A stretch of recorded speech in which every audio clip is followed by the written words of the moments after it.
Hello ಎಲ್ರಿಗೂ ನಮಸ್ಕಾರ. ಎಲ್ಲರೂ ಹೇಗಿದ್ದೀರಾ? ಎಲ್ಲರೂ ಚೆನ್ನಾಗಿದ್ದೀರಾ ಅಂತ ಅಂದ್ಕೊಂಡಿದ್ದೀನಿ. ಇದು ವರಮಹಾಲಕ್ಷ್ಮಿ ಹಬ್ಬದ 2ನೇ ಲಾಗ್ ಸ್ಟಾರ್ಟ್ ಮಾಡ್ತಾಯಿದ್ದೀನಿ. ಅದು ಮೊನ್ನೆ ತಯಾರಿ ಮಾಡಿದ್ದೆ. ತಯಾರಿ ಆದಮೇಲೆ ನೆಕ್ಸ್ಟ್ ಪೂಜಾದ್ದು ಕಾರ್ಯಕ್ರಮನ ಇವತ್ತು ಮಾಡ್ತಾಯಿದ್ದೀನಿ. ಎಲ್ಲರಿಗೂ ವರಮಹಾಲಕ್ಷ್ಮಿ ಹಬ್ಬದ ಶುಭಾಶಯಗಳು. ಈಗ ವರಮಹಾಲಕ್ಷ್ಮಿ ಹಬ್ಬದ ತಯಾರಿನ ನಾನು ಹಿಂದಿನ ದಿನವೇ ಪೂರ್ತಿ ಹಿಂದಿನ ಲಾಗಲ್ಲಿ ಅಪ್ಲೋಡ್ ಮಾಡಿದ್ದೀನಿ. ಇವತ್ತಿನ ದಿನವೇ ಅದನ್ನು ರಾತ್ರಿ ಪೂರ್ತಿ ನೈಟ್ ನಿದ್ದೆ ಇಲ್ಲದಲೇ ಮಾಡ್ತಾ ಇದ್ದೀನಿ. ಅದನ್ನು ಎಲ್ಲ ನಿಮಗೆ ಸ್ಟೆಪ್ ಬೈ ಸ್ಟೆಪ್ ನೀಟಾಗಿ ತೋರಿಸಿದೆ. ಅದಾದಮೇಲೆ ಈಗ 4 ಗಂಟೆ ಆಗಿದೆ. ಈಗ ನಾನು ಸ್ನಾನ ಮಾಡಿ ಪೂಜೆಗೆ ರೆಡಿ ಆಗ್ತಾ ಇದ್ದೀನಿ. ಈಗ ಪೂಜಾ ಕಾರ್ಯಕ್ರಮ, ನಮ್ಮನೆ ಪೂಜಾ ಕಾರ್ಯಕ್ರಮ ಹೇಗಿದೆ ಅಂತ ನಾನು ನಿಮಗೆ ಹೇಳ್ತಾ ಇದ್ದೀನಿ. ಆದರೆ ಎಲ್ಲರ ಮನೆ ಪೂಜಾ ಕಾರ್ಯಕ್ರಮನೂ ಒಂದೊಂದು ಥರ ಬೇರೆ ಬೇರೆ ಥರನೇ ಡಿಫ್ರೆಂಟ್ ಆಗಿರುತ್ತೆ. ಆದರೆ ಎಲ್ಲ ಒಂದೇ ಥರ ಇರೋದಿಲ್ಲ. ಆದರೆ ನಮ್ಮನೆ ಪೂಜಾ ವಿಧಾನ ನಾನು ಹೇಳ್ತಾ ಇದ್ದೀನಿ. ಈಗ ದೇವಿ ಸ್ಮರಣೆ ಮಾಡ್ಕೊಂಡು ಕಳಸಕ್ಕೆ ನೀರು ಹಾಕ್ತಾ ಇದ್ದೀನಿ. ಕಳಸಕ್ಕೆ ನೀರು ಅಂದರೆ ನಾವು ತುಂಬಿದ ಕೊಡದಾಗಲೇ ಬೇರೆ ಕಡೆಯಿಂದ ತಂದಿದ್ದೆ, ನಾನು ಬೋರಿಂದ ತಂದು ಅವನ್ನ ಹಾಕ್ತಾ ಇದ್ದೀನಿ. ರೆಡಿ ಮಾಡೋವರೆಗೂ ನಾನು ನೀರು ಹಾಕಿರಲಿಲ್ಲ. ಈಗ ನಾನು ಪೂಜೆ ಸ್ಟಾರ್ಟ್ ಮಾಡ್ಬೇಕಾದ್ರೆ, ಈಗ ಕಳಸ ಸ್ಥಾಪನೆ ಮಾಡ್ಬೇಕಲ್ಲ, ಈಗ ಹಾಕ್ತಾಯಿದ್ದೀನಿ. ಅದಕ್ಕೆ ನೀರು ಹಾಕಿದ್ಮೇಲೆ ಕಮಲದ ಬೀಜ ಹಾಕಿದ್ದೀನಿ, ಕವಡೆ ಹಾಕ್ತಾಯಿದ್ದೀನಿ, ಮತ್ತು ಗೋಮತಿ ಚಕ್ರ ಹಾಕ್ತಾಯಿದ್ದೀನಿ. ಎಲ್ಲದನ್ನು 5 ಹಾಕ್ತಾಯಿದ್ದೀನಿ. ಮತ್ತು ಗುಲ್ಗಂಜಿ ಕೂಡ ಹಾಕ್ತಾಯಿದ್ದೀನಿ. ನಾನು ಮನೇಲಿ ಏನಿರುತ್ತೋ ಅದನ್ನು ಹಾಕಿರೋ ನಡೆಯುತ್ತೆ. ಇದೇ ಹಾಕಬೇಕು ಅನ್ನೋದೇನಿಲ್ಲ. ಅಷ್ಟು ಇವು ಹಾಕಿದ್ರೆ ಒಳ್ಳೆಯದು ಅಂತ ಹೇಳ್ತಾರೆ, ಅದಕ್ಕೋಸ್ಕರ ಹಾಕ್ತಾಯಿದ್ದೀನಿ. ಮತ್ತು ಅದಕ್ಕೆ ಸ್ವಲ್ಪ ಅಕ್ಷತೆ ಹಾಕ್ತಾಯಿದ್ದೀನಿ. ಅಕ್ಷತೆ ಮತ್ತು ಕುಂಕುಮ, ಅರಿಶಿನ ಕುಂಕುಮ ಕೂಡ ಸ್ವಲ್ಪ ಹಾಕಬೇಕು. ಮತ್ತು ಹೂವು ಹಾಕ್ತಾಯಿದ್ದೀನಿ. ಮತ್ತು ಒಂದು ಹೂವು ಹಾಕಬೇಕು. ಮತ್ತು ಅದಕ್ಕೆ ಕಾಯನ್ನು ಎಷ್ಟು 5 ರೂಪಾಯಿ ಕಾಯನ್ನಿದ್ರೂ ಅದು ಕೂಡ ಹಾಕಬೇಕಾಗುತ್ತೆ. ಇಲ್ಲ ಒಂದು ಏನಾದರೂ ಬೆಳ್ಳಿ ಬಂಗಾರ ಇದ್ರೂ ಹಾಕ್ತಾರೆ. ಆದರೆ ಹುಷಾರು, ನೀರು ಚೆಲ್ಬೇಕಾದ್ರೆ ಅದು ಮಿಸ್ಸಾಗಿ ಹೋಗ್ಬಿಡುತ್ತೆ. ಅದಕ್ಕೋಸ್ಕರ ಹಾಕಿದ್ರೂ ನಡೆಯುತ್ತೆ, ಹಾಕಲಿಲ್ಲ ಅಂದರೆ ಕಾಯನ್ನಿದ್ರೆ ಹಾಕಿದ್ರೂ ನಡೆಯುತ್ತೆ. ಮತ್ತು ಇಷ್ಟೆಲ್ಲ ಸಾಮಾನಿಲ್ಲ ಅಂತ ಅಂದ್ರೂ ನೀವು ಡ್ರೈ ಫ್ರೂಟ್ಸ್ ಆದ್ರೂ 1-2 ಹಾಕಿದ್ರೂ ನಡೆಯುತ್ತೆ. ಯಾವುದಿರುತ್ತೋ ಅದನ್ನಾದ್ರೂ ಹಾಕಬೇಕಾಗುತ್ತೆ. ಇಲ್ಲ ಅರಿಶಿನ ಕುಂಕುಮ ಕಾಯನ್ನಿದ್ರೂ ಹಾಕಿರೂ ನಡೆಯುತ್ತೆ. ಅಕ್ಷತೆ ಮತ್ತು ಹೂವು ಇಷ್ಟು ಹಾಕಿರೂ ನಡೆಯುತ್ತೆ. ನಿಮ್ಮ ಅನುಕೂಲಕ್ಕೆ ತಕ್ಕಂತೆ ನೀವು ಮಾಡಬೇಕಾಗುತ್ತೆ. ಅದಕ್ಕೆ ನಾನು ಎಲೆ ಇಡ್ತಾಯಿದ್ದೀನಿ. ಕಳಸ ಪ್ರತಿಷ್ಠಾಪನೆ ಮಾಡ್ಬೇಕಾದ್ರೆ ಎಲೆ ನಾನು 9 ಎಲೆ ಇಡ್ತಾಯಿದ್ದೀನಿ. 9 ಇಲ್ಲ 5 ಆದರೂ ಇಡಬೇಕಾಗುತ್ತೆ. ನೀವು ಚೆಂಬು ಇಟ್ಟಿರ್ತೀರಾ, ಇಲ್ಲ ಬಿಂದಿಗೆ ಇಟ್ಟಿರ್ತೀರಾ ನೋಡಿ, ಅದಕ್ಕೆ ಎಷ್ಟು ಬೇಕಾಗುತ್ತೋ, ಎಷ್ಟು ಸೆಟ್ಟಾಗುತ್ತೋ ಅಷ್ಟಕ್ಕೆ ನೋಡಿ ನೀವು ಇಟ್ಕೊಂಡ್ರೆ ಸರಿಯಾಗುತ್ತೆ. ನಾನು ತಾಯಿ ಅಲಂಕಾರ ಮಾಡ್ಬೇಕಾದ್ರೆ ಅಲಂಕಾರದ ವಿಡಿಯೋ ಕೂಡ ನಾನು ನಿಮಗೆ ಅಪ್ಲೋಡ್ ಮಾಡಿದ್ದೀನಿ, ಯಾವ ಥರ ಅಲಂಕಾರ ಮಾಡೋದು ಅಂತ. ಸಿಂಪಲ್ಲಾಗಿ ನಾನು ಇದರಲ್ಲಿ ಯಾವುದೇ ಒಡವೆ ಕೂಡ ಹಾಕಿಲ್ಲ. ನಾನು ಮನೆಗಿರೋ ಕುಂಕುಮ ಅರಿಶಿನದಿಂದಲೇ ಸ್ವಲ್ಪ ಸ್ಟಿಕ್ಕರ್ಗಳು ಅವು ಇಟ್ಟು ಅಷ್ಟೇ ಅಲಂಕಾರ ಮಾಡಿದ್ದೀನಿ. ಯಾವುದೇ ಒಡವೆ ಹಾಕಿ ಅಲಂಕಾರ ಮಾಡಿಲ್ಲ. ನೆಕ್ಸ್ಟ್ ಟೈಮ್ ಬೇರೆ ಥರ ಅಲಂಕಾರ ಮಾಡಿ ತೋರಿಸ್ತೀನಿ. ಈಗ ಸಿಂಪಲ್ ಅಲಂಕಾರ ಮಾಡಿದ್ದೀನಿ, ಚೆನ್ನಾಗಿತ್ತು. ಈಗ ಅದನ್ನು ನಾನು ಮುಖವಾಡ ಕಟ್ತಾಯಿದ್ದೀನಿ. ಮುಖವಾಡ ಕಟ್ಟಬೇಕಾದ್ರೆ ನಾನು ಅದು ಕರೆಕ್ಟಾಗಿ ಕುಂತಿದೆಯೋ ಕರೆಕ್ಟಾಗಿ ಇಲ್ಲೋ ಅಂಬೋದೂ ನನಗೆ ಕರೆಕ್ಟಾಗಿ ಗೊತ್ತಾಗ್ತಾ ಇರಲಿಲ್ಲ. ನನಗೆ ಮುಂದೆ ಕಟ್ಟಿಬಿಟ್ಟು ಸ್ವಲ್ಪ ಲೂಸಾಗಿ ಕಟ್ಟಿಬಿಟ್ಟು ಮುಂದೆ ಬಂದು ನೋಡಿ ಚೆಕ್ ಮಾಡಿ ಹೋಗಿ ಸೆಟ್ ಮಾಡ್ತಾಯಿದ್ದೆ. ಯಾಕಂದರೆ ಮುಂದೆ ನಿಂತ್ಕೊಂಡು ಕರೆಕ್ಟಾಗಿದೆ ಇಲ್ಲ ಅಂತ ಹೇಳೋರು ಗೊತ್ತಿರಲಿಲ್ಲ. ನಾವು ಸೈಡಿಂದ ಮಾಡ್ತಾ ಇರ್ತೀವಲ್ಲ, ಅದು ಕರೆಕ್ಟಾಗಿ ಕುಂತಿದೆಯೋ ಇಲ್ಲ ಅನ್ನೋದನ್ನು ಕರೆಕ್ಟಾಗಿ ನಮಗೆ ಗೊತ್ತಾಗ್ತಾ ಇರಲಿಲ್ಲ. ಅದಕ್ಕೋಸ್ಕರ ಹಾಗೆ ಮಾಡಿದೆ. ಅದಾದಮೇಲೆ ಒಂದು ಒಡವೆ ಇದ್ದರೆ ಹಾಕ್ಬೋದು, ಇಲ್ಲ ಅಂದ್ರೂ ನಡೆಯುತ್ತೆ. ಅದ್ರಾಗೂ ಈಗೆಲ್ಲ ಯೂಟ್ಯೂಬೆಲ್ಲ ಮಾಡೋರು ಒಡವೆ ಹಾಕೋದು ಈಗ ತುಂಬ ಡೇಂಜರ್ ಅಂತೆಲ್ಲ ಮನೆಯೆಲ್ಲ ನ್ಯೂಸಲ್ಲೆಲ್ಲ ಹೇಳಿದರು.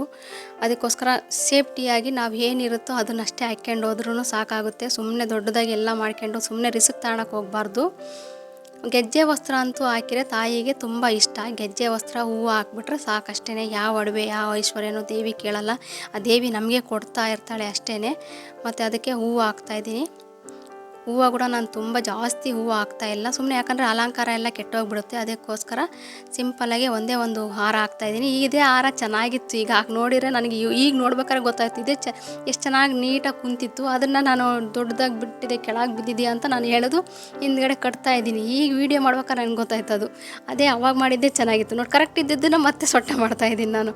ಯಾಕಂದ್ರೆ ಸೈಡಿಂದ ಮಾಡ್ತಾ ಇರ್ತೀವಲ್ಲ, ನಂಗೆ ಅಷ್ಟು ಗೊತ್ತಾಗ್ತಾ ಇರಲಿಲ್ಲ. ಈಗ ವೀಡಿಯೋದಲ್ಲಿ ನೋಡ್ಬೇಕಾದ್ರೆ ನಂಗೆ ಗೊತ್ತಾಯಿತು. ಮತ್ತು ಗೆಜ್ಜೆ ವಸ್ತ್ರ ಹಾಕ್ತಾಯಿದ್ದೀನಿ. ಗೆಜ್ಜೆ ವಸ್ತ್ರ ಸ್ವಲ್ಪ ದೊಡ್ಡದಿತ್ತು, ತುಂಬ ಚೆನ್ನಾಗಿತ್ತು. ಸ್ವಲ್ಪ ಜಾಸ್ತಿ ಲೇಯರ್ ಮಾಡಿ ಹಾಕ್ತಾಯಿದ್ದೀನಿ. ಗೆಜ್ಜೆ ವಸ್ತ್ರ ಹಾಕಿದಷ್ಟು ಒಳ್ಳೆಯದು, ಚೆನ್ನಾಗಿರುತ್ತೆ. ಮತ್ತು ತಾಯಿಗೆ ಒಂದು ತಾಳಿ ಇತ್ತು, ಆ ತಾಯಿಗಂತಲೇ ಒಂದು ತಾಳಿ ತಂದಿದ್ದೆ, ಅದನ್ನು ಹಾಕ್ತಾಯಿದ್ದೀನಿ. ತಾಳಿ ಇಲ್ಲ ಅಂತ ಅಂದ ಪಕ್ಷದಲ್ಲಿ ಇದು ಅರಿಶಿನ ಕೊಂಬಿರುತ್ತಲ್ಲ, ಅರಿಶಿನ ಕೊಂಬನಾದರೂ ಕಟ್ಟಬೇಕು. ಕಂಪಲ್ಸರಿ ಅರಿಶಿನ ಕೊಂಬಾದರೂ ಕಟ್ಟಬೇಕು. ಇಲ್ಲ ತಾಳಿ ಇದ್ದರೆ ತಾಳಿ ಹಾಕಿರೋ ನಡೆಯುತ್ತೆ. ಈಗ ದೀಪ ಹಚ್ಚಬೇಕು, ದೀಪಾರಾಧನೆ. ಈಗ ದೀಪ ಹಚ್ಚಲಿಕ್ಕೆ ರೆಡಿ ಮಾಡ್ತಾಯಿದ್ದೀನಿ. ನಾವು ಪ್ರತಿ ಸರಿ ಪೂಜೆ ಮಾಡ್ಬೇಕಾದ್ರೂ ಪೂಜಾರನ್ನ ಕರೆದು ಪೂಜೆ ಮಾಡೋಕ್ಕಾಗೋದಿಲ್ಲ. ಅದಕ್ಕೋಸ್ಕರ ನಾವೇ ನಮ್ಮ ಮನೇಲಿ ಒಂದು ಬುಕ್ ಇದೆ. ಆ ಬುಕ್ ಪ್ರಕಾರನೇ ನಾನು ಪೂಜೆನ ನಮ್ಮ ಮನೆ ಅನುಕೂಲಕ್ಕೆ ತಕ್ಕಂತೆ ನಾನು ಮಾಡ್ತಾಯಿರ್ತೀನಿ. ಯಾಕಂದರೆ ಯಾವಾಗ ಬಂದ್ರೂ ಅವ್ರನ್ನ ಕರೆಸಿ ನಾವು ಮಾಡೋ ಅಷ್ಟು ಇದಿಲ್ಲ. ಆ ಬುಕ್ಕಲ್ಲಿ ಪ್ರತಿಯೊಂದು ಸ್ಟೆಪ್ ಬೈ ಸ್ಟೆಪ್ ಹೇಳಿದ್ದಾರೆ. ಫಸ್ಟು ಗಣಪತಿ ಪೂಜೆ ಮಾಡಬೇಕು, ದೀಪಾರಾಧನೆ ಮಾಡಬೇಕು, ಗಣಪತಿ ಶ್ಲೋಕಗಳು ಮತ್ತು ಸಂಕಲ್ಪ ಮಾಡೋದು, ಗಣಪತಿ ಪೂಜೆ ಮಾಡೋದು, ಕಳಸ ಪೂಜೆ ಮಾಡೋದು, ಮತ್ತು ನೈವೇದ್ಯ ಮಾಡೋದು, ದೀಪಾರಾಧನೆ ಮಾಡೋದು, ಧೂಪಾರಾಧನೆ ಮಾಡೋದು, ಆರತಿ ಮಹಾಮಂಗಳಾರತಿ ಮಾಡೋದು, ಎಲ್ಲದೂ ಸ್ಟೆಪ್ ಬೈ ಸ್ಟೆಪ್ ಇದೆ. ಅದನ್ನು ನೋಡಿ ಮಾಡ್ಕೊಂಡ್ರೆ ನಾವೇ ಕರೆಕ್ಟಾಗಿ ಮಾಡ್ದಂಗೆ ಆಗುತ್ತೆ, ನಾವೇ ಎಲ್ಲ ಮಂತ್ರಗಳು ಹೇಳ್ದಂಗೆ ಆಗುತ್ತೆ. ನಾನು ಆ ಸೀರೆ ತೋರಿಸಿದ್ನಲ್ಲ, ಯಾಕೆ ಈ ಥರ ತೋರಿಸ್ತಾಳೆ ಅಂದ್ಕೊಂಡಿದ್ರಲ್ಲ, ಯಾಕಂದರೆ ನಾನು ಅದು ಮಡಿ ಸೀರೆ ಅಂತಲೇ ನಾನು ಇಟ್ಟಿದ್ದೆ. ಯಾಕಂದರೆ ಪೂಜೆ ಮಾಡ್ಬೇಕಾರೆಲ್ಲ ರೇಷ್ಮೆ ಸೀರೆ ಉಟ್ಟೆ ಪೂಜೆ ಮಾಡಬೇಕು ಅಂತ ಹೇಳ್ತಾರೆ. ಅದಕ್ಕೋಸ್ಕರ ನಾನು ರೇಷ್ಮೆ ಸೀರೆ ಅಂದರೆ ಎಲ್ಲಂದ್ರಲ್ಲೇ ಯಾವಾಗಂದ್ರೆ ಆವಾಗಲೇ ಉಟ್ಟಿರ್ತಾರೆ, ಮತ್ತು ಯಾರಂದ್ರೆ ಅವ್ರಿಗೆ ಕೊಟ್ಟಿರ್ತೀವಿ ಉಟ್ಕೊಳ್ಳಿಕ್ಕೆ. ಅದಕ್ಕೋಸ್ಕರ ಅದನ್ನು ಪೂಜೆಗೆಲ್ಲ ಉಟ್ಕೊಳ್ಳೋಕ್ಕೆ ಅಷ್ಟು ನನಗೆ ಇಷ್ಟ ಆಗಲ್ಲ. ಯಾವ ಟೈಮಲ್ಲಿ ಉಟ್ಟಿರ್ತೀವಿ ಪ್ರತಿ ಸರಿ ನೀರಕ್ಕೆ ಹಾಕ್ಲಿಕ್ಕೆ ಬರೋದಿಲ್ಲಲ್ಲ. ಅದಕ್ಕೋಸ್ಕರ ಇದು ಮಡಿ ಸೀರೆ ಅಂತಲೇ ನಾನು ಮೈಸೂರು ಸಿಲ್ಕ್ ಸೀರೆ ಇದು, ಅದನ್ನು ಎತ್ತಿಟ್ಬಿಟ್ಟಿದ್ದೀನಿ. ಇದು ಪೂಜೆ ಮಾಡ್ಬೇಕಾದ್ರೆ ಇದನ್ನು ಉಟ್ಕೊಂಡಿರ್ತೀನಿ, ಬೇರೆ ಟೈಮಲ್ಲೆಲ್ಲ ಬೇರೆದು ಉಟ್ಕೊಳ್ತೀನಿ ನಾನು. ಆಮೇಲೆ ಮುತ್ತೈದೆಯರಿಗೆ ಕುಂಕುಮ ಕೊಡ್ಬೇಕಾದ್ರೆ ನಾನು ಬೇರೆದು ಉಟ್ಕೊಂಡಿದ್ದೆ, ಈಗ ಮಾತ್ರ ಇದನ್ನು ಉಟ್ಕೊಂಡಿದ್ದೀನಿ ಅಷ್ಟೇ. ಆ ಥರ ಉಟ್ಟು ಪೂಜೆ ಮಾಡಿದ್ರೆ ಒಳ್ಳೆಯದು. ಇಲ್ಲ ಅದು ರೇಷ್ಮೆ ಸೀರೆ ಸಿಲ್ಕ್ ಸೀರೆ ಇಲ್ಲ ಅಂತ ಅಂದ್ರೂ ಕಾಟನ್ ಸೀರೆನಾದರೂ ಉಟ್ಕೋಬೋದು, ಇಲ್ಲ ಹೊಸ ಸೀರೆ ಉಟ್ಕೊಂಡಾದ್ರೂ ಪೂಜೆ ಮಾಡ್ಬೋದು. ಯಾಕಂದರೆ ಯೂಸ್ ಮಾಡಿರೋದು ಉಟ್ಕೊಂಡಿಲ್ಲದೆ ಹೊಸ ಸೀರೆ ಉಟ್ಕೊಂಡು ಪೂಜೆ ಮಾಡಿರೋನು ಒಳ್ಳೆಯದು. ಈಗ ನಾವು ಪೂಜೆ ಮಾಡ್ತಾಯಿದ್ದೀನಿ, ಗಂಧದ ಕಡ್ಡಿ ಬೆಳಗ್ತಾಯಿದ್ದೀನಿ. ಗಂಧದ ಕಡ್ಡಿ ನಾವು ಪೂಜೆ ಮಾಡೋಕ್ಕಾರೆ ಫಸ್ಟು ನಮ್ಮ ಮನೆ ದೇವ್ರಿಗೆ ಪೂಜೆ ಮಾಡಬೇಕು. ಯಾಕಂದರೆ ಫಸ್ಟು ಮನೆ ದೇವರು ಆಶೀರ್ವಾದ ಮಾಡಿದರೆ ಎಲ್ಲ ದೇವರು ಆಶೀರ್ವಾದ ಮಾಡ್ದಂಗೆ ಅಂತ ಹೇಳ್ತಾರೆ. ಎಲ್ಲೇ ಹೋಗಿ ಕೇಳಿರು ನಾವು ಮನೆ ದೇವ್ರಿಗೆ ಹೋಗ್ರಿ ಅಂತಲೇ ಹೇಳ್ತಾ ಇರ್ತಾರೆ. ಅದಕ್ಕೆ ಫಸ್ಟು ಮನೆ ದೇವ್ರ ಆಶೀರ್ವಾದ ತಗೊಂಡು ಆಮೇಲೆ ನಾವು ಬೇರೆ ಪೂಜೆಗಳು ಸ್ಟಾರ್ಟ್ ಮಾಡಬೇಕಾಗುತ್ತೆ. ಹಾಗೆ ನಾನು ಆ ಕಡೆ ಕ್ಯಾಮ್ರಾ ಎಲ್ಲ ನನ್ನ ಮೊಬೈಲೆಲ್ಲ ಎತ್ಕೊಂಡು ಹೋಗ್ಲಿಕ್ಕೆ ನಾನೇ ಎತ್ಕೊಂಡು ಹೋಗಬೇಕು, ನಾನೇ ಪೂಜೆ ಮಾಡಬೇಕು, ಎಲ್ಲ ವಜೆ ಆಗೋದು. ಅದಕ್ಕೆ ಇಲ್ಲೊಂತಾಗ ಸೆಟ್ ಮಾಡಿಬಿಟ್ಟಿದ್ದೆ, ನಾನು ಸೆಟ್ ಮಾಡಿ ಪೂಜೆ ಮಾಡ್ತಾಯಿದ್ದೆ. ಅದಕ್ಕೋಸ್ಕರ ನಾನು ಆ ಕಡೆ ಅದೆಲ್ಲ ನಾನು ತೋರ್ಸೋಕ್ಕೆ ಹೋಗಲಿಲ್ಲ. ಅದಾದಮೇಲೆ ಈಗ ನೋಡಿ ನಾನು ಬುಕ್ ಕೇಳಿದ್ದೀನಲ್ಲ, ಇದು ವೈಭವಲಕ್ಷ್ಮಿ ಮತ್ತು ವರಮಹಾಲಕ್ಷ್ಮಿ ಬುಕ್ಕು ಎರಡೂ ಒಂದೇ. 20 ವರ್ಷದಿಂದ ಈ ಪೂಜೆ ಮಾಡ್ತಾಯಿದ್ದೀನಿ. 20 ವರ್ಷದಿಂದಲೂ ಇದೇ ಪೂಜೆನ ಇದೇ ಬುಕ್ಕಲ್ಲೇ ಓದಿ ಮಾಡ್ತಾಯಿದ್ದೀನಿ. ನಂಗೆ ಬೇರೆ ಬುಕ್ ಓದಿರೂ ಬೇರೆ ಒಂಥರ ಡೀಪಾಗೆ ಜಾಸ್ತಿ ಇರೋದು ಮತ್ತು ಕಡಿಮೆ ಇರೋದು ಹಂಗೆಲ್ಲ ಆಗ್ತಾಯಿರುತ್ತೆ. ಬೇರೆ ಬುಕ್ ತಗೊಂಡ್ರೆ ಒಂದೊಂದು ಬುಕ್ಕಲ್ಲಿ ಜಾಸ್ತಿ ಇರುತ್ತೆ, ಒಂದೊಂದು ಬುಕ್ಕಲ್ಲಿ ತುಂಬ ಕಡಿಮೆ ಇರುತ್ತೆ. ಅದಕ್ಕೋಸ್ಕರ ನಾನು ಈ ಬುಕ್ಕಲ್ಲಿ ಕರೆಕ್ಟಾಗಿದೆ ನನಗೆ. ಅದಕ್ಕೋಸ್ಕರ ನಾನು ಈ ಬುಕ್ ಪ್ರಕಾರನೇ ಓದಿ ನಾನು ಪೂಜೆ ಮಾಡ್ತಾಯಿದ್ದೀನಿ. ಅವ್ರು ಹೇಳ್ತಾರೆ ಗಂಧದ ಕಡ್ಡಿ ಯಾವಾಗ ಬೆಳಗಬೇಕು ಅಂತಲೂ ಹೇಳ್ತಾರೆ, ಧೂಪ ಯಾವಾಗ ಹಾಕಬೇಕು ಅಂತ ಹೇಳ್ತಾರೆ, ಕಂಕಣ ಯಾವಾಗ ಕಟ್ಕೋಬೇಕು ಅಂತಲೂ ಅದರಲ್ಲಿ ಮೆನ್ಷನ್ ಮಾಡಿರ್ತಾರೆ. ಅದೇ ಪ್ರಕಾರ ಮತ್ತು 2 ನೀರನ್ನು ಕೈಯಲ್ಲಿ ಹಾಕ್ಕೊಂಡು ಅದರಲ್ಲಿ ತೆಟ್ಟೆಲಿ ಬಿಡ್ತಾವಲ್ಲ, ಅದು ಕೂಡ ಅದರಲ್ಲಿದೆ, ಎಲ್ಲ ಇದೆ. ಅದೇ ಥರ ನಾನು ಈ ಬುಕ್ಕಲ್ಲಿ ಓದಿನೇ ನಾನು ಪೂಜೆ ಮಾಡ್ತಾಯಿರ್ತೀನಿ. ಮತ್ತು ನಾನು ಕಳಸ ರೆಡಿ ಮಾಡಿದ್ಮೇಲೆ ಕಳಸ ನಾವು ಪೂಜೆ ಮಾಡೋಕ್ಕೆ ಕುಂತ್ಕೊಂಡ್ಮೇಲೆ ಫಸ್ಟು ಕಳಸಕ್ಕೆ ನಾವು ಕಂಕಣ ಕಟ್ಟಬೇಕು ಅಂತ ಹೇಳ್ತಾರೆ. ಕಂಕಣ ನಾವು ನಮ್ಮನೆ ಕಂಕಣ ಅಂದರೆ ಎಲೆ ಮತ್ತು ಎಲೆ ಮಡಚಿ ಮತ್ತು ಅದಕ್ಕೊಂದು ಹೂವು ಇಟ್ಟು ಕಟ್ಟಬೇಕು. ಆ ಥರ ಕಂಕಣ ಕಟ್ಟಿದ ಮೇಲೆ ನಾವು ಪೂಜೆ ಸ್ಟಾರ್ಟ್ ಮಾಡೋದು. ಅದೇ ಥರ ನಾನು ಕೂಡ ಕಟ್ಕೊಂಡು ಪೂಜೆ ಮಾಡಬೇಕಿತ್ತು. ನನಗೆ ಕಟ್ಟೋರು ಯಾರು ಇರಲಿಲ್ಲ, ಎಲ್ಲ ಮಲೆಗೆ ಬಿಟ್ಟಿದ್ರು.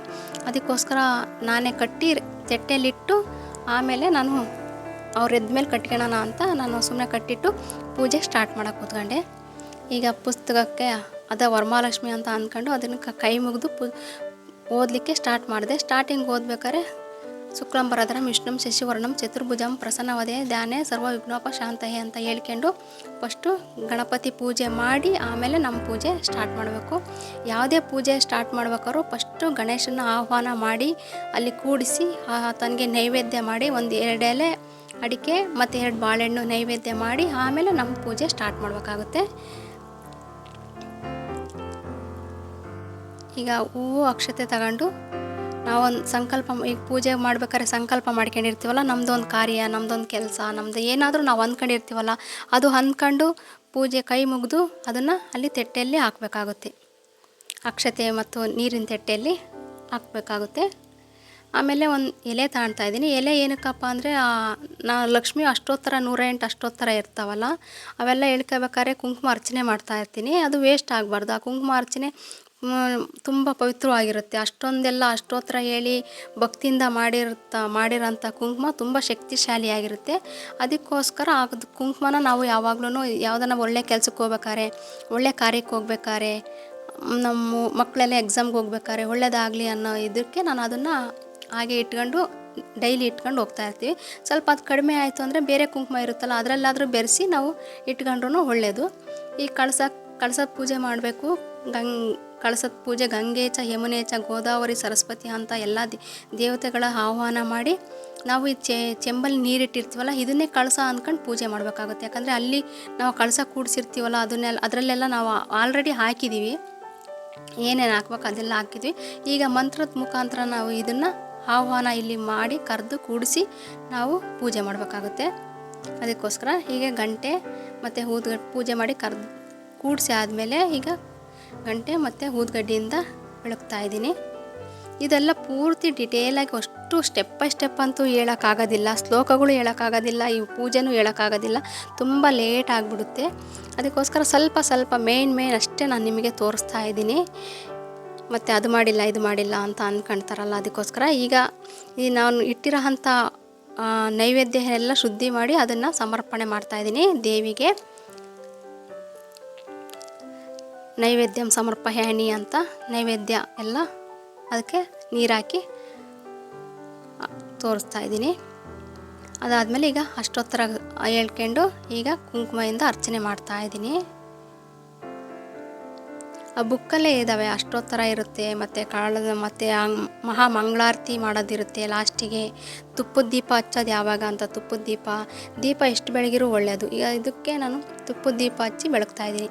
ಅಷ್ಟೊತ್ತರ ಆದಮೇಲೆ ಎಲ್ಲ ಕಂಪ್ಲೀಟ್ ಆಗೋ ಟೈಮಲ್ಲಿ ತುಪ್ಪದ ದೀಪ ಹಚ್ಚಿ ಬೆಳಗ್ತಾ ಇದ್ದೀನಿ. ಅದಾದಮೇಲೆ ಕರ್ಪೂರದ ದೀಪನೂ ಎಷ್ಟು ದೀಪ ಹಚ್ಚಿ ಬೆಳಗ್ತೀವೋ ಅಷ್ಟು ಒಳ್ಳೆಯದು ತಾಯಿಗೆ. ಕರ್ಪೂರದ ಆರತಿ ಅದರಲ್ಲೂ ಕೂಡ ದೀಪ ಹಚ್ಚಿ ಬೆಳಗಬೇಕು. ಒಬ್ಬೊಬ್ರು ಮನೆಗೆ ಗಂಟೆನ ಹೆಣ್ಮಕ್ಳು ಬಾರಿಸ್ಬಾರ್ದು ಅಂತ ಹೇಳ್ತಾರೆ, ಒಂದೊಂದು ಮನೆಗೆ ಹೆಣ್ಮಕ್ಳು ಬಾರಿಸೋದಿಲ್ಲ ಅಂತ ಹೇಳ್ತಾರೆ. ಆದರೆ ನಮ್ಮ ಮನೆಗೆ ನಾನು ಪೂಜೆ ಮಾಡಲಿಲ್ಲ ಅಂದರೆ ಯಾರು ದೇವ್ರ ಮನೆ ಕಡೆಗೆ ತಲೆ ಕೂಡ ಹಾಕೋದಿಲ್ಲ ನಮ್ಮ ಮನೆಗೆ. ಅದಕ್ಕೋಸ್ಕರ ನನಗೆ ಎಲ್ಲದೂ ನಾನೇ ಮಾಡಿ ಅಭ್ಯಾಸ. ಹಂಗಾಗಿ ನನಗೆ ಗಂಟೆ ಬಾರಿಸಿ ಪೂಜೆ ಮಾಡೋದು ನನಗಿಷ್ಟ. ಯಾವ ಥರ ಪೂಜೆ ಮಾಡೋಕೆ ಅದೆಲ್ಲ ಥರ ನಾನೇ ಮಾಡ್ತೀನಿ. ಯಾಕಂದರೆ ನಾನು ಮಾಡಲಿಲ್ಲ ಅಂದರೆ ನಮ್ಮ ಮನೆಗೆ ಮಾಡೋದಿಲ್ಲ. ಅದಕ್ಕೋಸ್ಕರ ನಾನು ಎಲ್ಲದೂ ನಾನೇ ಮಾಡ್ತೀನಿ. ಮತ್ತು ಈಗ ನನ್ನ ಕಡೆಯದಾಗಿ ನಮ್ಮ ಕೋರಿಕೆ, ಸಂಕಲ್ಪ, ಇಷ್ಟಾರ್ಥ ನಮ್ಮ ಏನೇನು ಇರ್ತಾವೋ ಅದನ್ನೆಲ್ಲ ಬೇಡ್ಕೊಂಡು ಅಲ್ಲಿ ಹಾಕಿರ್ತೀವಲ್ಲ ಅಕ್ಷತೆ ಮತ್ತು ಹೂವು, ಅವನ್ನ ನನ್ನ ಮಡ್ಲಲ್ಲಿ ಹಾಕ್ಕೊಂಡು ಅವನ್ನ ಕಟ್ಟಿ ಹಂಗೆ ಇಟ್ಕೊಂಡಿರ್ತೀನಿ, ಸೆರಗಲ್ಲಿ ಕಟ್ಟಿ ಇಟ್ಕೊಂಡಿರ್ತೀನಿ. ಒಂದು ದಿನ ಆದಮೇಲೆ ಬಿಚ್ಚಿ ದೇವ್ರ ಮನೇಲಿ ಇಟ್ಕೊಳ್ತೀನಿ. ಅದಾದಮೇಲೆ ಕಳಸದಿಂದ ಆರತಿ ಮಾಡ್ತಾಯಿದ್ದೀನಿ. ಈ ಕಳಸದಿಂದ ಆರತಿ ಮಹಾಮಂಗಳಾರತಿ ಲಾಸ್ಟಿಗೆ ಈಗೆಲ್ಲ ಪೂರ್ತಿ ಮುಗಿಯಿತು. ಈಗ ಕಳಸಕ್ಕೆ ಮಹಾಮಂಗಳಾರತಿ ಹಾಕಿ, ಮಹಾಮಂಗಳಾರತಿ ಹಾಡು ಕೂಡ ಇದೆ, ಲಕ್ಷ್ಮೀ ಬಾರಮ್ಮ ಅಂತ ಹಾಡಿದೆ ಅಲ್ಲ, ಆರತಿ ಎತ್ತಿರಿ ಅಂತ, ಅದು ಕೂಡ ಹಾಡು ಹೇಳ್ಕೊಂಡು ಕಳಸನ ಬೆಳಗಬೇಕಾಗುತ್ತೆ. ಅದು ಈಗ ನಾನು ಸದ್ಯಕ್ಕೆ ಒಬ್ಬಳೇ ಬೆಳಗ್ತಾ ಇದ್ದೀನಿ. ಆಮೇಲಿಂದ ನಮ್ಮ ಮನೆಗೆ ಎಲ್ಲರೂ ಸೇರಿ ಲಾಸ್ಟ್ಗೆ ಒಂದ್ಸರಿ ಬೆಳಗ್ತೀವಿ ನಾವು ಕಂಪಲ್ಸರಿ. ಮತ್ತು ಎಷ್ಟು ಜನ ಆರತಿ ಮಾಡ್ತಾರೋ ಅಷ್ಟು ಒಳ್ಳೆಯದು ತಾಯಿಗೆ ಅಂತ ಇಷ್ಟ ಆಗುತ್ತೆ ಆರತಿ ಮಾಡಿದಷ್ಟು ಅಂತ ಹೇಳ್ತಾರೆ. ಅದ್ರಾಗೂ ಬಂದೆಲ್ಲರೂ ಆರತಿ ಮಾಡಿ ಕಳಸ ಬೆಳಗೋದ್ರಿಂದ ಅಷ್ಟು ಜನದ ಫಲನೂ ನಮಗೆ ಸಿಗುತ್ತೆ ಅನ್ನೋದು ಒಂದು ನಂಬಿಕೆ. ಅದಕ್ಕೋಸ್ಕರ ಬಂದರೆಲ್ಲರೂ ಕಂಪಲ್ಸರಿ ಕಳಸ ಬೆಳಗ್ತಾರೆ. ಅಕಸ್ಮಾತ್ ಬೆಳಗಲಿಲ್ಲ ಅಂತ ಅಂದ್ರೂ ಹೇಳಿ ಬೆಳಗಿಸ್ತೀನಿ ನಾನು. ಈಗ ಇಷ್ಟೊತ್ತಿಗೆ ನನ್ನ ಕಂಪ್ಲೀಟ್ ಆಯಿತು ಪೂಜೆ ಎಲ್ಲ, ದೀಪ ಎಲ್ಲ ಹಚ್ಚಿ ಎಲ್ಲ ಪೂಜೆ ಎಲ್ಲ ಕಂಪ್ಲೀಟ್ ಆಯಿತು ನೋಡಿ. ತುಂಬ ಚೆನ್ನಾಗಿತ್ತು ಅನಿಸುತ್ತೆ, ನನಗೇನೋ ಇಷ್ಟ ಆಯಿತು. ನಿಮಗೆ ಇಷ್ಟ ಆಗಿದ್ದರೆ ಪ್ಲೀಸ್ ಲೈಕ್ ಮಾಡಿ, ಶೇರ್ ಮಾಡಿ, ಕಮೆಂಟ್ಸ್ ಮಾಡಿ. ನನ್ನ ಪೂಜೆ ಇಷ್ಟ ಆಗಿದ್ದರೆ ಕಮೆಂಟ್ಸ್ ಮಾಡಿ ಹೇಳಿ. ನನಗಂತೂ ಒಂದೊಂದು ಕಮೆಂಟ್ಸ್ ಬಂದಿರ್ತಾವಲ್ಲ ಅವನ್ನ ರಿಪೀಟ್ ಓದ್ತಾ ಇರ್ತೀನಿ. ಯಾಕಂದರೆ ನಾನು ಯೂಟ್ಯೂಬ್ ಹೊಸ್ದಾಗಿ ಸ್ಟಾರ್ಟ್ ಮಾಡಿರೋದು. ಇನ್ನು ಕಮೆಂಟ್ಸು, ಲೈಕ್ಸು ಅವೆಲ್ಲ ಜಾಸ್ತಿ ಬರ್ತಾನೇ ಇಲ್ಲ. ಈಗ 20,000 ಜನ ಏನೋ 20,000 ಜನ ನೋಡಿದರೆ ಅಷ್ಟು ಯೂಸ್ ಬಂದಿದೆ. ಆದರೆ ಸಬ್ಸ್ಕ್ರೈಬ್ ಮಾತ್ರ ಇನ್ನೂ 56 ಜನ ಅಷ್ಟೇ ಆಗಿರೋದು. ಅದಕ್ಕೋಸ್ಕರ ಪ್ಲೀಸ್ ನನ್ನ ಚಾನಲ್ ಸಬ್ಸ್ಕ್ರೈಬ್ ಮಾಡ್ಕೊಂಡು ನೋಡಿ ಪ್ಲೀಸ್. ಈಗ ಅಮ್ಮನವ್ರಿಗೆ ಮಡ್ಲಕ್ಕಿ ಹಾಕೋದು. ಮಡ್ಲಕ್ಕಿಗೆ ನಾನು 5 ಬಾದಾಮಿ ಇಡ್ತಾಯಿದ್ದೀನಿ, 5 ಹುತ್ತುತ್ತಿ ಇಡ್ತಾಯಿನಿ, ಮತ್ತು 5 ಬಳೆ ಇಟ್ಟಿದ್ದೀನಿ, ಮತ್ತು 5 ಎಲೆ ಇಟ್ಟಿದ್ದೀನಿ, ಮತ್ತು 5 ಕಲ್ಲು ಸಕ್ಕರೆ ಎಲ್ಲದೂ 5 ಇಡ್ತಾಯಿದ್ದೀನಿ. ಕಲ್ಲು ಸಕ್ಕರೆ ಮತ್ತು 5 ಅಡಿಕೆ ಇಡ್ತಾಯಿದ್ದೀನಿ. ಅಡಿಕೆ ಅಂದರೆ ಚೂರು ಅಡಿಕೆ ಇಡಬಾರ್ದು. ಇದು ಬಟ್ಲಡಿಕೆ ಅಂತಲೇ ಬರ್ತವೆ. ಇವು ಗಣೇಶನ ಅಡಿಕೆನೂ ಅಂತ ಹೇಳ್ತಾರೆ. ಬಟ್ಲಡಿಕೆ ಥರ ದಪ್ಪ ಅಡಿಕೆ, ಅವನ್ನ ದೇವರಿಗೆಲ್ಲ ಆ ಥರನೇ ಅಡಿಕೆ ಇಡಬೇಕು. ಅದಿಟ್ಟಿದ್ದೀನಿ. ಮತ್ತು 5 ಅರಿಶಿನ ಕೊಂಬಿಡ್ತಾಯಿದ್ದೀನಿ. ಇದರಲ್ಲಿ ಮತ್ತು ಕೊಬ್ಬರಿ ಮತ್ತು ಬೆಲ್ಲ ಕೂಡ ಇಡ್ತಾರೆ ಒಬ್ಬೊಬ್ಬರು. ನಾನು ಕೊಬ್ಬರಿ ಇಟ್ಟಿಲ್ಲ, ಬೆಲ್ಲದ ಬದಲು ಕಲ್ಲು ಸಕ್ಕರೆ ಇಟ್ಟಿದ್ದೀನಿ. ಮತ್ತು ಬ್ಲೌಸ್ ಪೀಸು ಯಾವಾಗಲೂ ದೇವರಿಗೆಲ್ಲ ಗ್ರೀನ್ ಕಲರ್ ಸೀರೆ ಉಡಿಸ್ಬೇಕು, ಗ್ರೀನ್ ಕಲರ್ ಸೀರೆ ಉಡಿಸ್ಬೇಕು ಅಂತಲೇ ಹೇಳ್ತಿರ್ತಾರಲ್ಲ. ಪ್ರತಿ ಸರಿ ನಾವು ಗ್ರೀನ್ ಕಲರ್ ಸೀರೆನೇ ಉಡ್ಸೋಕ್ಕಾಗಲ್ಲ. ಈಗ 20 ವರ್ಷ ಪೂಜೆ ಮಾಡಿದವನು 20 ಸೀರೆನೂ ಗ್ರೀನ್ ಕಲರೇ ಆಗ್ತವೆ. ಅದಕ್ಕೋಸ್ಕರ ನಮ್ಗೆ ಇಷ್ಟ ಆದ ಕಲರ್ ತಂದು ಉಡಿಸ್ಬೇಕು. ನಾವು ಬ್ಲೌಸ್ ಪೀಸ್ ಬೇಕಾದ್ರೆ ಗ್ರೀನ್ ಕಲರ್ ಇಟ್ಟರು ನಡೆಯುತ್ತೆ. ಅದಕ್ಕೆ ಅರಿಶಿನ ಕುಂಕುಮ ಇಟ್ಟು ಹೂವು ಇಟ್ಟು ಅಮ್ಮನವ್ರಿಗೆ ಮಡ್ಲಕ್ಕಿ ಕೊಟ್ಬಿಟ್ರೆ ಇಲ್ಲಿಗೆ ಕೆಲಸ ಮುಗಿಯಿತು. ವರಮಹಾಲಕ್ಷ್ಮಿ ಪೂಜಾ ವಿಧಾನ ಮುಗೀತು. ಮತ್ತು ರಾತ್ರಿ ಇನ್ನು ನೆಕ್ಸ್ಟ್ ವಿಡಿಯೋ ಇದೆ, ಅದು ಕೂಡ ಕಂಪ್ಲೀಟ್ ನೋಡಿ. ಅಡುಗೆ ಎಲ್ಲ ಮಾಡಿದ್ದೀನಿ. ನೆಕ್ಸ್ಟ್ ಬಂದವ್ರಿಗೆಲ್ಲ ನಾನು ಊಟ ಹಾಕಿದ್ದೀನಿ, ಅಡುಗೆ ಎಲ್ಲ ಮಾಡಿದ್ದೀನಿ. ಅಡುಗೆ ರೆಸಿಪಿನೂ ನಾನು ನಿಮಗೆ ತೋರಿಸ್ತೀನಿ ನೆಕ್ಸ್ಟ್ ವೀಡಿಯೋದಲ್ಲಿ. ಅದು ಕೂಡ ತುಂಬ ಚೆನ್ನಾಗಿದೆ, ಒಂದು ಸರಿ ನೋಡಿ, ನಿಮ್ಗೆ ಕೂಡ ಇಷ್ಟ ಆಗ್ಬೋದು ಟೈಮ್ ಸಿಕ್ಕರೆ. ನಾನು ಅದಕ್ಕೆ ನೀವು ತುಂಬ ಲೆಂತಿ ಆದರೆ ನೀವು ನೋಡೋದಿಲ್ಲ ಅಂತ ಅಂದು ಸ್ವಲ್ಪ ಕಟ್ ಮಾಡಿ ವೀಡಿಯೋ ಹಾಕಿದ್ದೀನಿ. ತುಂಬ ಕಡಿಮೆ ಹಾಕಿದ್ದೀನಿ, ಇಲ್ಲಾಂದರೆ ಅಷ್ಟು ಲೆಂತಿ ವೀಡಿಯೋ ಆದರೆ ಅಷ್ಟು ನೋಡೋದಿಲ್ಲ ನೀವು ಅಂತ. ಈಗ ನಾವು ಬಂದರೆ ಮುತ್ತೈದರಿಗೆ ಕೊಡಲಿಕ್ಕೆ ನಾನು ಒಂದು ಬ್ಲೌಸ್ ಪೀಸು ಮತ್ತು 2 ಎಲೆ, 2 ಅಡಿಕೆ ಮತ್ತು 5 ಬಳೆ ಮತ್ತು 2 ಬಾಳೆಹಣ್ಣು ಮತ್ತು ಒಂದು ಕಾಯನ್ನು ಇಟ್ಟಿದ್ದೀನಿ, 5 ರೂಪಾಯಿ ಕಾಯನ್ನು ಎಷ್ಟಾದರೂ ಇಡ್ಬೋದು. ಇಟ್ಟರು ನಡೆಯುತ್ತೆ, ಇಡಲಿಲ್ಲ ಅಂದರೂ ನಡೆಯುತ್ತೆ, ನಿಮ್ಮ ಅನುಕೂಲಕ್ಕೆ ತಕ್ಕಂತೆ. ಮತ್ತು ಅರಿಶಿನ ಕುಂಕುಮ, ಒಂದು ಹೂವು, ಇಷ್ಟು ಬಂದಂತಹ ಮುತ್ತೈದರಿಗೆ ಕೊಡಲಿಕ್ಕೆ ರೆಡಿ ಮಾಡಿದ್ದೀನಿ. ಈಗ 8 ಗಂಟೆ ಆಗೋಗ್ಬಿಡ್ತು. ಅಷ್ಟೆಲ್ಲ ಪೂಜೆ ಎಲ್ಲ ಆಗೋ ಅಷ್ಟೊತ್ತಿಗೆ 8 ಗಂಟೆ ಆಯಿತು. ಸ್ವಲ್ಪ ರೆಸ್ಟ್ ತಗೊಂಡೆ. ಅಷ್ಟೊತ್ತಿಗೆ ಅವರು ಸ್ನಾನ ಎಲ್ಲ ಮಾಡ್ಕೊಂಡು ರೆಡಿ ಆದರು. ಈಗ ಅವ್ರು ಪೂಜೆ ಮಾಡಲಿಕ್ಕೆ ಬರ್ತಾಯಿದ್ದಾರೆ. ಅವರೆಲ್ಲ ಪೂಜೆ ಮಾಡಿದ್ಮೇಲೆ ಮತ್ತೆ ಒಂದ್ಸರಿ ನಾವು ಕಳಸ ಕಂಪಲ್ಸರಿ ಬೆಳಗ್ತೀವಿ ಎಲ್ಲರೂ ಸೇರಿ. ಮನೆ ಮಂದಿ ಎಲ್ಲ ಲಾಸ್ಟ್ ಒಂದ್ಸರಿ ಆರತಿ ಮಾಡಬೇಕು ಅನ್ನೋದೊಂದಿದೆ. ಅದೇ ಥರ ನಾನೇನು ಮಾಡ್ತೀನಿ, ಕ್ಯಾಮ್ರಾ ಕೆಳಗಿಟ್ಬಿಟ್ಟಿದ್ದೀನಿ, ಎಲ್ಲ ಕಾಣ್ತಾನೆ ಇಲ್ಲ, ಎಲ್ಲ ಅರ್ಧ ಕಾಣ್ತೈತೆ. ನನಗಿನ್ನ ಕ್ಯಾಮ್ರಾ ಯಾವ ಥರ ಇಟ್ಕೋಬೇಕು, ಯಾವ ಥರ ಸೆಟ್ ಮಾಡಬೇಕು ಅನ್ನೋದು ಅಷ್ಟೊಂದು ಗೊತ್ತಿಲ್ಲ. ಅದ್ರಾಗೂ ಕ್ಯಾಮ್ರಾ ಇಡೋದು ಹೋಗಲಿ, ನನಗೆ ಮಾತಾಡಲಿಕ್ಕೆ ಭಯ ಆಗುತ್ತೆ. ಏನು ಮಾತಾಡಬೇಕು, ಏನು ಮಾತಾಡಬಾರ್ದು, ಯಾವ್ದು ತಪ್ಪು ಯಾವ್ದು ಸರಿ ಅಂತಲೂ ನನಗೆ ತುಂಬ ಭಯ ಆಗ್ತಾಯಿರುತ್ತೆ. ಆದ್ರೂ ಕಷ್ಟಪಟ್ಟು ಮಾಡ್ತಿದ್ದೀನಿ, ಇಷ್ಟಪಟ್ಟು ಮಾಡ್ತಾಯಿದ್ದೀನಿ. ನೋಡೋಣ, ಎಲ್ಲರೂ ನಿಮ್ಮ ಆಶೀರ್ವಾದ, ದೇವಿ ಆಶೀರ್ವಾದ ಹೊಂದಿದ್ರೆ ಎಲ್ಲ ಸರಿ ಆಗುತ್ತೆ. ನೆಕ್ಸ್ಟ್ ವೀಡಿಯೋದಲ್ಲಿ ನೀವು ಭೇಟಿಯಾಗೋಣ. Thank you for watching.